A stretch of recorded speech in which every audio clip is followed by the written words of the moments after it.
আইন মন্ত্রণালয় দ্রুত ও স্বল্প খরচে মামলা নিষ্পত্তির উদ্যোগ নিয়েছে বলে জানিয়েছেন আইন উপদেষ্টা ডক্টর আসিফ নজরুল। জাতীয় আইনগত সহায়তা প্রদান সংস্থার কার্যালয়ে অনুষ্ঠিত এক আলোচনায় তিনি একথা জানান। বিচার বিভাগ সংস্কার কমিশনের সুপারিশ বাস্তবায়নে মন্ত্রণালয় ৩টি লক্ষ্য নির্ধারণ করেছে বলে জানান আসিফ নজরুল। প্রতি বছর দেশের বিভিন্ন আদালতে ৫ লাখের বেশি মামলা হয় এবং ৩৪,০০০ মামলা পরিপূর্ণভাবে নিষ্পত্তি হয় বলেও জানান তিনি। সাধারণ মানুষের আইনগত নানা জটিলতা থেকে দ্রুত সমাধান দিতে নেয়া নানা উদ্যোগের কথাও জানান আইন উপদেষ্টা।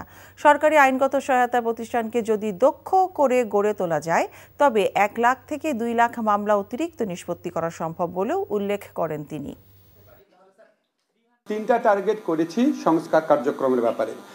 একটা হচ্ছে দ্রুত এবং স্বল্পতম সময়ে অল্প খরচে মামলার নিষ্পত্তি করা। এই লক্ষ্যে আমরা গুরুত্বপূর্ণ একটা পরিবর্তন অলরেডি করেছি। সেটা হচ্ছে আমরা বাংলাদেশে এটা আগে হয় নাই কখনো এত বড় পরিবর্তন।